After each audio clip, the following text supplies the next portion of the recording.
नमस्कार, मैं अमरीश कुमार, सहायक अध्यापक कनाशीदास इंटर कॉलेज खेड़ा मंडल आपके बीच में उपस्थित हुआ हूँ कक्षा 10 के अध्याय 12 को लेकर के। इसका नाम है विद्युत यानी इलेक्ट्रिसिटी। इस अध्याय में हम जितनी भी घर में जो भी इक्विपमेंट देखते होंगे वो सब लगभग विद्युत से चलने वाले इक्विपमेंट्स हैं, जैसे टीवी है, फ्रिज है, वॉशिंग मशीन है, कूलर है। इन सब चीज़ों को अगर आप देखें तो ये सब चीज़ जितनी भी हैं, लैपटॉप है, ये सब क्या होते हैं, विद्युत से नियंत्रित कर ले जाते हैं। और विद्युत जो है वो सुविधाजनक ऊर्जा है।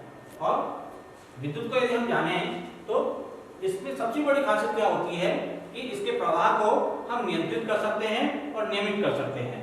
यहाँ पर एक शब्द आता है नियंत्रित और नियमित। इसका मतलब ये होता है कि हमें जितनी विद्युत की आवश्यकता होती है हम उतनी ही विद्युत का प्रयोग कर सकते हैं। जैसे कहीं कहीं पर हमें कुछ चीज चलाने के लिए 12 वोल्ट की आवश्यकता होती है, कहीं कहीं पर हमें यही चीज चलाने के लिए 220 वोल्ट की आवश्यकता होती है, कहीं हमें 5 एम्पियर की आवश्यकता होती है विद्युत धारा की, और कहीं पर हमें एम्पियर ज़्यादा चाहिए होती हैं, 15 एम्पियर, 16 एम्पियर या उससे ज़्यादा चाहिए होती हैं।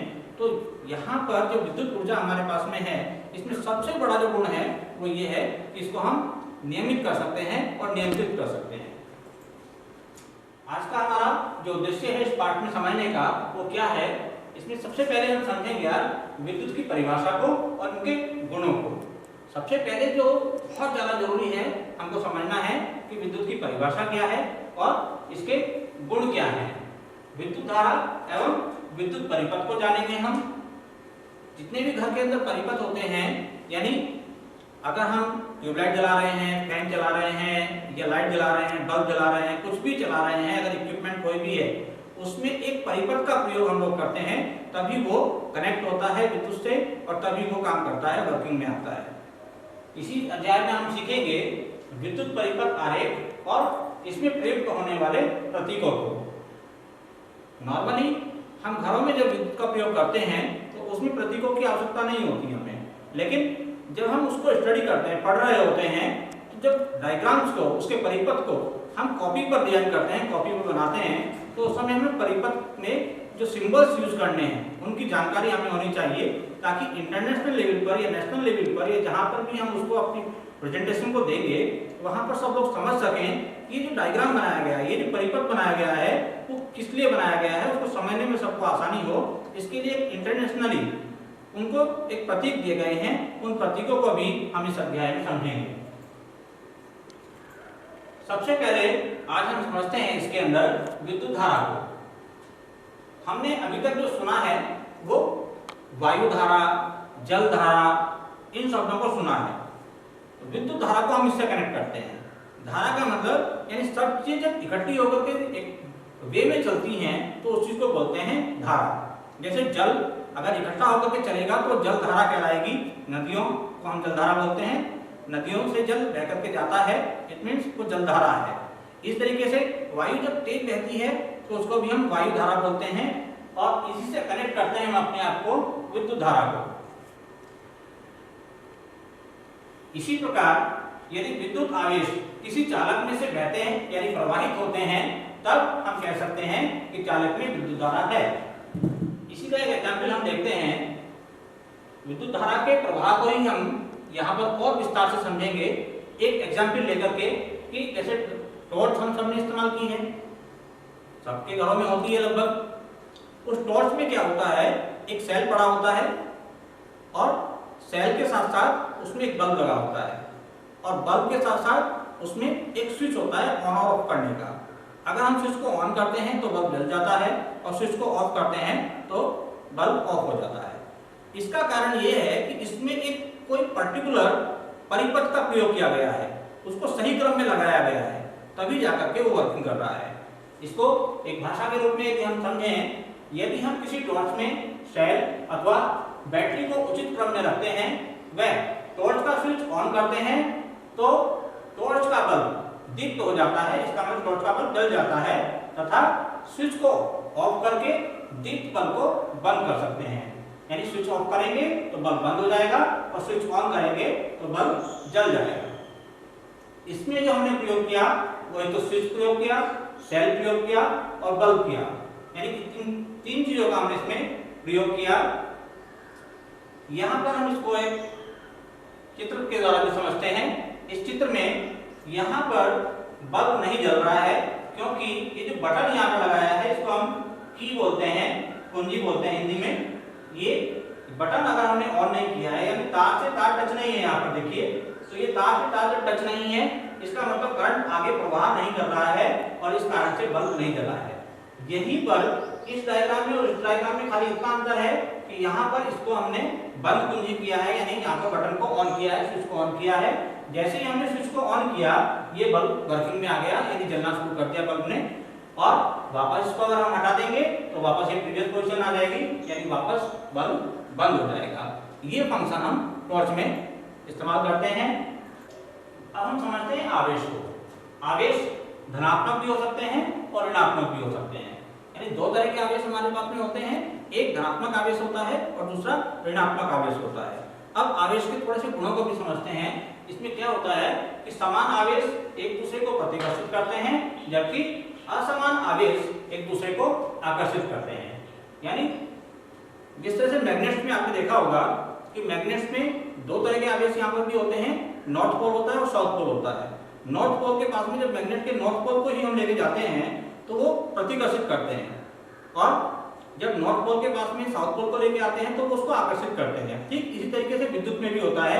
विद्युत में जब नॉर्थ पोल के साथ में, यानी प्लस के साथ में प्लस को अगर हम कनेक्ट करेंगे तो वहां पर प्रतिकर्षण का बल काम करेगा, और जबकि अगर हम यानी प्लस एनर्जी के साथ में माइनस एनर्जी को यूज करेंगे, यानी प्लस वायर के साथ में माइनस वायर को यूज करेंगे, तो उसमें आकर्षण का बल काम करेगा। आवेश का SI पत्ती में मात्रक कूलाम है, इसे कैपिटल C से प्रदर्शित करते हैं। एक कूलाम आवेश बराबर होता है 6 × 10⁸ इलेक्ट्रॉनों पर उपस्थित आवेश कहलाता है ये, और इसकी संख्या हमें याद रखनी है कि 6 × 10⁸ हम इसको पढ़ेंगे और याद रखेंगे। एक इलेक्ट्रॉन पर आवेश 1.6 × 10⁻⁻19 कूलाम होता है, और जो ऋणात्मक आवेश होता है ये भी हमें याद रखना है।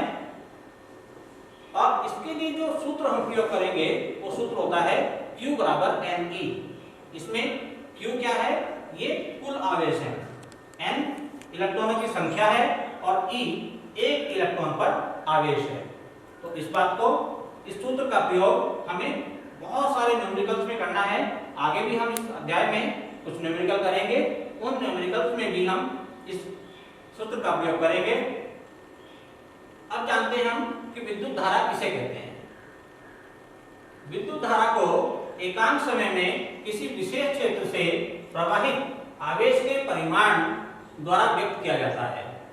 दूसरे शब्दों में इसके अगर परिभाषा के रूप में इसको देखें हम, तो सिंपल एक लाइन की परिभाषा होती है, विद्युत आवेश के प्रवाह की दर को विद्युत धारा कहते हैं।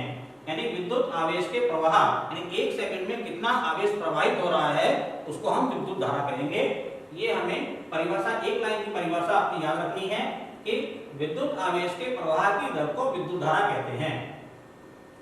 विद्युत धारा का सूत्र, विद्युत धारा बराबर होता है आवेश बटा समय, और यहाँ पर विद्युत धारा के लिए जो हम कैरेक्टर यूज करेंगे वो होता है I = Q/T। विद्युत धारा का SI मात्रक एम्पियर होता है और इसे कैपिटल A से प्रदर्शित करते हैं। अब यहाँ पर दो शब्द और हमें मिलेंगे, मिली एम्पियर और माइक्रो एम्पियर। इसको भी समझ लेते हैं कि 1 मिली एम्पियर बराबर होता है 10⁻³ एम्पियर, जबकि 1 माइक्रो एम्पियर बराबर होता है 10⁻⁻6 एम्पियर। विद्युत धारा को एक मापने के लिए जो यंत्र होता है उसको बोलते हैं अमीटर। यानी विद्युत धारा को मापने के लिए अमीटर का प्रयोग किया जाता है इसमें। और अब समझते हैं हम अमीटर क्या होता है। अमीटर यानी विद्युत धारा को मापने वाला यंत्र है, और इसका प्रतीक ये होता है कि इसमें एक बीच में सर्किल होता है, सर्किल के बीच में कैपिटल A लिखा जाता है, और एक तरफ प्लस का सिंबल बनाया जाता है, दूसरी तरफ माइनस का सिंबल बनाया जाता है, और दोनों ओर इसके वायर लगाए जाते हैं। तो इसका प्रतीक होता है, अमीटर का प्रतीक ये होता है। और अमीटर का प्रतिरोध बहुत कम होता है, इसी कारण से इसे हमेशा श्रेणी क्रम में जोड़ा जाता है। ये भी हमें याद रखना है कि कौन से मीटर को, कौन से मापक यंत्र को हम कौन से क्रम में लगाएंगे। अभी श्रेणी क्रम और समांतर क्रम क्या होते हैं इसको हम आगे पढ़ेंगे, लेकिन अभी हमको समझना है कि अमीटर को हमेशा श्रेणी क्रम में जोड़ा जाता है। विद्युत धारा की दिशा इलेक्ट्रॉन के प्रवाहित होने की दिशा के विपरीत मापी जाती है, क्योंकि ये भी एक बहुत खास बात है, इसको भी समझना जरूरी है, उसको याद भी रखना है। ये प्रश्न एग्जाम में भी आता है। ये क्योंकि के बाद आप समझ लीजिए, जिस समय विद्युत की परिघटना का सर्वप्रथम प्रेक्षण किया गया था उस समय इलेक्ट्रॉनों के बारे में कोई जानकारी नहीं थी। अतः विद्युत धारा को धनावेशों का प्रवाह माना गया। तो ये हमें बिल्कुल याद रखना है, विद्युत धारा को क्या बोलते हैं कि धनावेशों का प्रवाह इसको माना जाता है। और यहाँ पर हमने एमीटर के डायग्राम्स लिए हैं। एमीटर हमारा इस तरह से भी दिखता है या फिर इस तरह दिखता है। अब हम समझते हैं विद्युत परिपथ का व्यवस्था आरेख। एक आरेख यहाँ पर बनाया गया है। इस आरेख के द्वारा हम समझते हैं, इसमें सबसे पहले एक सेल होता है या बैटरी होती है। इन दोनों के अंदर को समझ लीजिए, सेल किसको कहते हैं और बैटरी किसको कहते हैं। ये बहुत बारीक सी चीज होती है, लेकिन कई बार हम नहीं पहचान पाते कि सेल क्या होता है और बैटरी क्या होता है। सेल इट मींस एक ही सेल होता है, और बैटरी इट मींस एक से ज्यादा सेल श्रेणी क्रम में रखे जाते हैं, तो उसको हम बोलते हैं बैटरी। यहाँ पर एक बैटरी लगाई गई है क्योंकि यहाँ पर दो सेल का प्रयोग किया गया है, पहला सेल और फिर दूसरा सेल। जो बड़ी लाइन ड्रॉ की जाती है ये प्लस सिंबल के साथ है, यानी ये प्लस वायर है, और जो छोटा लाइन यहाँ पर ड्रॉ की गई है, ये छोटी लाइन जो ड्रॉ की गई है इसके साथ में ये एक नेगेटिव वायर होता है। यानी पॉजिटिव वायर से हमने एक बल्ब को कनेक्ट किया और इसके नेगेटिव वायर से हमने एक स्विच को कनेक्ट किया, और इस स्विच को फिर हमने एम्पियर से कनेक्ट किया। ये एम्पियर जो हम अभी पढ़ चुके हैं, एम्पियर मीटर वही है जिसमें एक तरफ प्लस सिंबल होता है, एक तरफ माइनस सिंबल होता है, और इससे वायर निकल करके हमारा बल्ब में जा रहा है। जैसे अब हम एक आंकिक प्रश्न करेंगे, जितना हमने पढ़ा है उसी में से ही आंकिक प्रश्न है। किसी विद्युत बल्ब के तंतु में से 0.5 एम्पियर विद्युत धारा 10 मिनट तक प्रवाहित होती है। विद्युत परिपथ से प्रवाहित विद्युत आवेश का परिमाण ज्ञात कीजिए। यानी हमको निकालना क्या है और हमको पता क्या है। अब इन चीजों को हम बोर्ड पर लिखते हैं। सबसे पहले जो हमको पता है, सबसे पहले हमको क्या पता है कि 0.5 एम्पियर विद्युत धारा, यानी I का मान हमको पता है। I का मान कितना है? 0.5 एम्पियर, और 10 मिनट तक प्रवाहित होती है। इसका मतलब ये हुआ कि समय, कितना समय लगेगा, यानी T का मान होता है यहाँ पर 10 मिनट। अब जब सवाल हम ये हल करेंगे तो हमें T का मान किसमें लेना होता है? सेकंड में लेना होता है। यहाँ पर दिया हुआ किसमें है? मिनट में है। तो हमको करना क्या पड़ेगा, अब हम इसको कन्वर्ट करना पड़ेगा सेकंड में। सेकंड में कन्वर्ट करने के लिए हमको क्या करना पड़ता है कि मल्टीप्लाई बाई 60, यानी अब मिनट को कन्वर्ट कर दिया हमने किसमें? सेकंड में कन्वर्ट कर दिया। इट मींस ये हो गए 600 सेकंड। अभी जो हमने सूत्र पढ़ा था उस सूत्र के अनुसार देखते हैं हमें मान किसका निकालना है इसमें? Q का, और सूत्र था हमारा Q बराबर IT।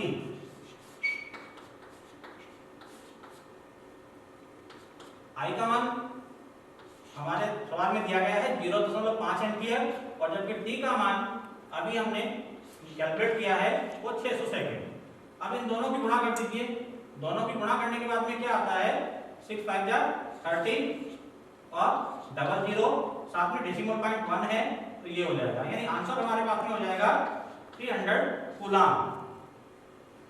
ये हमारा आंकिक प्रश्न था। ये आंकिक प्रश्न यहाँ पर हमने सॉल्व किया है। ये आपको समझ में भी आ गया होगा। इसमें सबसे पहले जरूरी होता है जो चीजें हमें पता है उन चीजों को हम सबसे पहले लिखते हैं, और उसके बाद में लिखते हैं जो हमें निकालना है। इसके अंदर हमको पता क्या है? 0.5 एम्पियर विद्युत धारा, यानी I का मान कितना हो गया? 0.5 एम्पियर।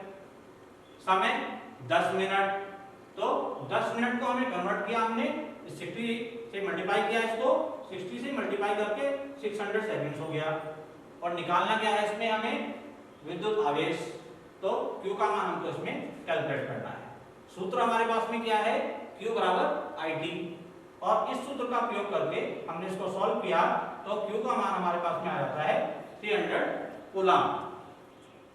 अब हम प्रश्न करेंगे विद्युत परिपथ का क्या अर्थ है। किसी विद्युत धारा के सतत तथा बंद पथ को विद्युत परिपथ कहते हैं। यानी अगर वो चल रहा है, वर्किंग में है, सतत है, तो वो भी परिपथ है, विद्युत परिपथ है। और अगर वो बंद है तब भी वो विद्युत परिपथ है, लेकिन वो बंद परिपथ है। जैसे टॉर्च होता है, टॉर्च के अंदर हमने अगर बटन को ऑन किया हुआ है तो बल्ब जलेगा, इसका मतलब क्या हुआ कि वो सतत है। और अगर वो बल्ब हमने ऑफ किया हुआ है, स्विच ऑफ किया हुआ है, तो परिपथ तो वो तब भी है, लेकिन वो बंद परिपथ है उस केस में।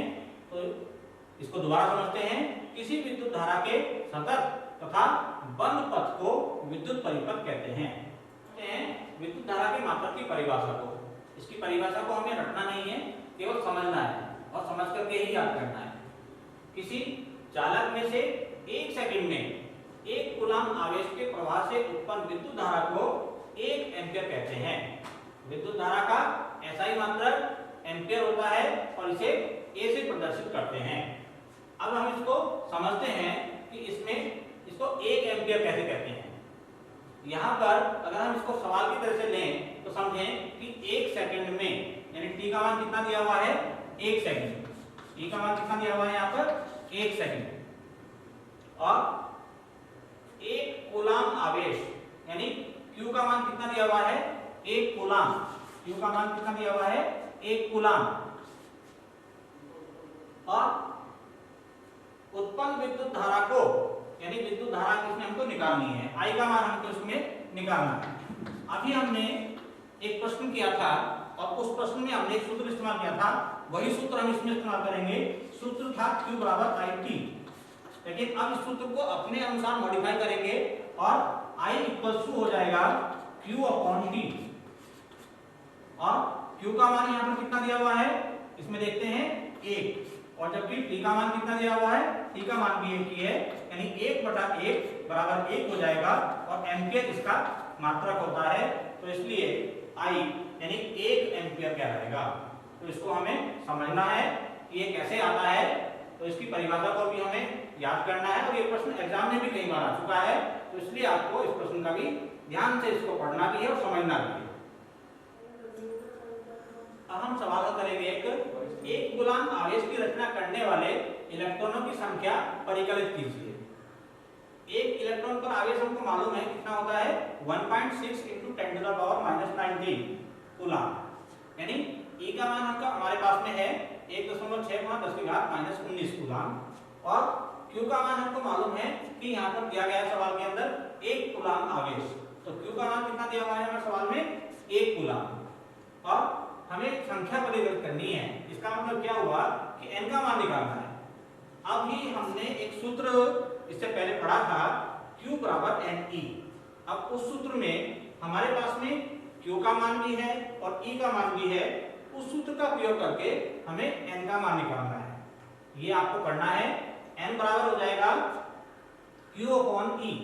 Q का मान कितना है 1 और E का मान है 1.6 × 10⁻⁻19, यानी n बराबर हो जाएगा 1/1.6 × 10⁻⁻19। जब इसको हल करेंगे तो आएगा 6.25 × 10⁻18, क्योंकि नीचे माइनस की घात है और ऊपर जाकर के घात प्लस की हो जाएगी, और पॉइंट हम इसको एडजस्ट करेंगे तो ये हो जाएगा 6.25 × 10⁻18।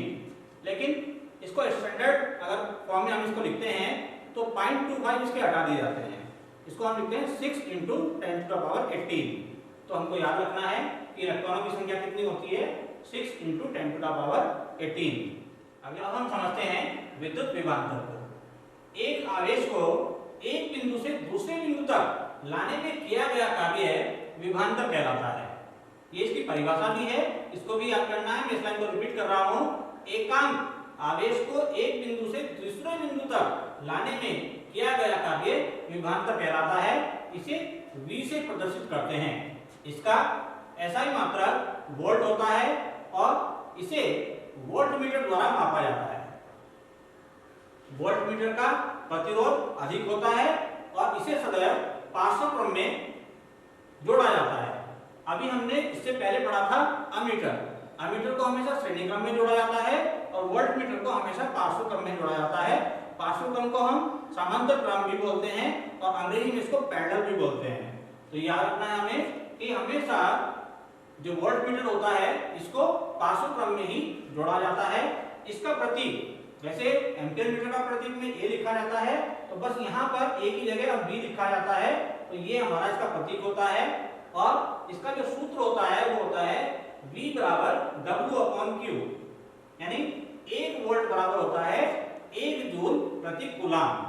और ये वोल्ट मीटर हम यहाँ पर देख रहे हैं। इस वोल्ट मीटर में अगर देखें तो यहाँ पर जो रीडिंग आ रही है वो सुई आगे जा रही है, और रीडिंग हमारे पास में एक निश्चित रीडिंग यहाँ पर दिखाई दे रही है 33। इट मींस 33 वोल्ट चल रही है इस मीटर में इस समय। अब हम समझेंगे विद्युत परिपथ को। सामान्यतः उपयोग होने वाले कुछ अवयवों और उनके प्रतीक को जानते हैं, और ये बहुत इंपॉर्टेंट है, क्योंकि जितने भी परिपथ होते हैं जब हम उसको स्टडी करते हैं, पढ़ते हैं, तो एक उसका पैटर्न होता है, उस पैटर्न के अनुसार ही हम उन प्रतीकों को इस्तेमाल करते हैं। नेशनली इंटरनेशनली जब हम कोई चीज किताबों में लिखते हैं या पढ़ते हैं, वो किस पैटर्न से लिखे जाएगा, कौन सा प्रतीक हम किस चीज के लिए इस्तेमाल करेंगे, वो प्री डिफाइंड है, उनको हमें समझना है, और उन्हीं के अकॉर्डिंग हमको अपने डायग्राम्स बनाने होते हैं। जनरली जब घरों में हमारी लाइट लगी होती है तो उसमें कोई आवश्यकता नहीं होती डायग्राम की विशेष, लेकिन यहाँ पर जब हम किताबों में उन चीजों को पढ़ते हैं और समझते हैं, तो वहां पर एक निश्चित भाषा होती है, निश्चित प्रतीक होता है निश्चित अवयव के लिए। उन प्रतीकों को हम समझते हैं। पहले समझते हैं विद्युत सेल। जब भी विद्युत सेल का जिक्र होगा तो यहाँ पर एक बड़ा लाइन होगी, बड़ी लाइन होगी, और एक छोटी लाइन होगी, और 2 वायर उनसे जुड़े हुए देख रहे हैं। जो ये बड़ी लाइन है ये हमेशा प्लस को इंडिकेट करती है, और जो छोटी लाइन होती है ये हमेशा माइनस को इंडिकेट करती है। यानी सेल के जो पॉइंट्स हैं वो प्लस पॉइंट इधर वाला कहलाएगा जो बड़ा पॉइंट होगा, और जो छोटा पॉइंट होगा वो कहलाएगा माइनस पॉइंट। अब हम समझते हैं बैटरी अथवा सेलों के संयोजन को। सेलों में क्या होता है कि इनको आपस में जोड़ दिया जाता है तो ये बैटरी बन जाती है। अब पहले वाले जो सेल होता है उसके जो बड़ा पॉइंट होता है उसको प्लस बोला जाएगा, और अगला सेल इससे जुड़ा होगा, यानी फिर एक बड़ा लाइन आएगी, फिर एक छोटी लाइन आएगी, फिर एक बड़ी लाइन आ गई है, फिर एक छोटी लाइन आ गई है। इसका मतलब ये हुआ कि इसमें 1 सेल, 2 सेल और 3 सेल जुड़े गए हैं। तो पहले वाले सेल का जो बड़ा पॉइंट होता है इसको प्लस वायर बोला जाता है, और जो आखिरी सेल होता है इसके आखिरी पॉइंट को माइनस वायर बोला जाता है। और ये तीनों सेल हम देख रहे हैं कि श्रेणी क्रम में जुड़े हुए हैं। ये श्रेणी क्रम और पार्श्व क्रम क्या होता है इसका अध्ययन भी हम करेंगे, इसी अध्याय के अंदर करेंगे, अपने अगले वीडियो में हम इसका अध्ययन भी करेंगे। लेकिन फिलहाल हम इसको समझते हैं कि ये हमारा श्रेणी क्रम में जुड़ा हुआ होगा।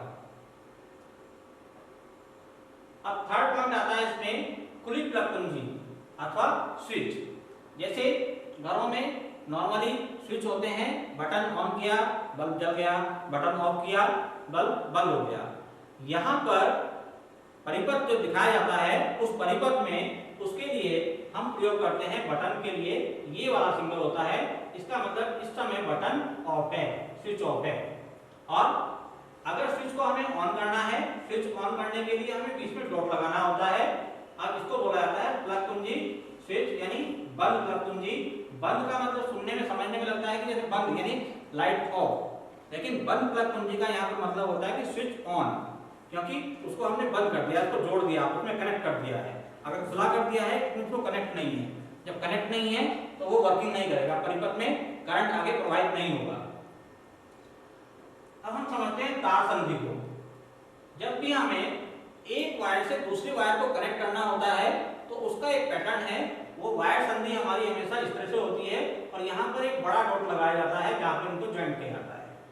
लेकिन कई बार ऐसा भी होता है कि हमें आवश्यकता होती है कि परिपथ बनाना है, उस परिपथ के अंदर से हमें एक तार को दूसरे तार के ऊपर से लेके जाना पड़ेगा। मान लीजिए एक वायर है, इस वायर के ऊपर से हमें वायर दूसरा लेके आना है। अब ये इससे कनेक्ट नहीं करना है हमें, लेकिन जब वायर यहाँ से लेके आएंगे हम तो हमें ऐसा लग सकता है कि यहाँ पे कनेक्ट हो रहा है। अब ये कनेक्ट हमें ना दिखाई दे, हम समझ जाएं कि ये वायर यहाँ पर कनेक्ट नहीं किए गए हैं, इसके लिए भी हमारे पास में प्रतीक होता है, और उसको बोलते हैं ये तार क्रॉसिंग, यानी बिना संधि के, बिना तार को कनेक्ट किए जब हम इसको निकालते हैं तो यहाँ पर एक कर्व दे दिया जाता है इसको। इट मींस ये है कि नीचे वाले वायर से ऊपर वाले वायर को कनेक्ट नहीं किया गया है, बिना कनेक्ट किए हुए ही ये आगे निकल गया है। हमारा सातवां अवयव है विद्युत बल्ब। विद्युत बल्ब को भी हम दो तरीके से इसमें दिखा सकते हैं। पहला तरीका हमारा होता है कि इसमें इस तरीके से फिलामेंट को बनाया जाता है, इट मींस ये बल्ब है। और दूसरा, इसमें हम बल्ब ही बना सकते हैं, तो ये तरीका भी अपना सकते हैं। दोनों में से कोई सा भी तरीका इसमें अपनाया जा सकता है बल्ब के लिए। नेक्स्ट पॉइंट हमारा 8th पॉइंट है और 8वां अवयव है प्रतिरोध। प्रतिरोधक। प्रतिरोधक में ये किसी भी तरह का हो सकता है प्रतिरोधक। इसका अध्ययन भी, प्रतिरोधक क्या होते हैं उसका अध्ययन भी हम इसी अध्याय में करेंगे, थोड़ा सा आगे करेंगे। लेकिन अभी इसको समझ लेते हैं कि इसके लिए जो सिंबल हम प्रयोग करेंगे वो ये सिंबल प्रयोग करेंगे। इसमें आगे बढ़ते हैं और क्रम संख्या 9 पर हम देखते हैं कि परिवर्ती प्रतिरोधक अथवा धारा नियंत्रक। धारा नियंत्रक का मतलब समझ में आता है कि धारा को नियंत्रित करने वाला, यानी अगर हमें कुछ वोल्ट कम चाहिए, विद्युत धारा कम चाहिए, ज्यादा चाहिए, अगर उनको नियंत्रित करने के लिए कोई इक्विपमेंट होता है, उसको दिखाना होता है, तो उसके लिए हमारे पास में इस तरह का सिंबल होता है, या हम ये वाला सिंबल भी इसमें यूज कर सकते हैं। ये दोनों प्रतीक होते हैं इसके लिए कि धारा नियंत्रण दिखा रहे हैं। नेक्स्ट पॉइंट है हमारा अमीटर। अमीटर को हम पहले भी पढ़ चुके हैं, उसमें इसका सिंबल भी पढ़ चुके हैं। इसको दोबारा से समझ लीजिए कि अमीटर क्या होता है। एक ऐसा मीटर होता है जिसमें हम एम्पियर्स को नापते हैं, यानी विद्युत धारा को मापते हैं। और इसके लिए जो सिंबल प्रयोग करते हैं, इसमें बीच में सर्किल होता है, सर्किल के बीच में ए लिखा होता है, एक साइड में प्लस लिखा होता है और एक साइड में माइनस लिखा होता है। और नेक्स्ट हमारा होता है वोल्ट मीटर। इसका अध्ययन भी हमने अभी किया है इसी चैप्टर में, तो वो भी हम समझ सकते हैं कि इसमें भी एम्पियर मीटर में और वोल्ट मीटर में इतना ही अंतर होता है, इसमें ए लिखा होता है, उसमें वी लिखा होता है। लेकिन इसमें एक महत्वपूर्ण अंतर ये भी है कि अमीटर हमेशा श्रेणी क्रम में जोड़ा जाता है, जबकि वोल्ट मीटर हमेशा पार्श्व क्रम में जोड़ा जाता है। इस अध्याय में हमने आज क्या सीखा, इसको जानते हैं। विद्युत की परिभाषा को जाना, हमने उसके गुणों को जाना, विद्युत धारा एवं विद्युत परिपथ को जाना हमने, और विद्युत विभव और विद्युत विभवांतर को जाना हमने। इनसे संबंधित कुछ प्रश्नों को भी हमने हल किया आज। विद्युत परिपथ आरेख को जाना और इसमें प्रयुक्त होने वाले जो प्रतीक होते हैं उन प्रतीकों को भी हमने जाना। आज का अध्याय हम यहीं पर समाप्त करते हैं और अगला जो इसका पार्ट होगा, इसी पार्ट का, उसमें हम क्या पढ़ेंगे उस पर भी एक नजर डाल लेते हैं। उसमें हम सबसे पहले पढ़ेंगे ओम का नियम क्या है। 20 डिग्री सेल्सियस पर कुछ पदार्थों की विद्युत प्रतिरोधकता क्या है, प्रतिरोधों के श्रेणी क्रम एवं पार्श्वक्रम का संयोजन क्या होता है, उनको कैसे संयोजित किया जाता है, इन सब से संबंधित कुछ प्रश्नोत्तर करेंगे और इस अध्याय से संबंधित साधारण और आंकिक प्रश्नों को हल करेंगे। Thank you.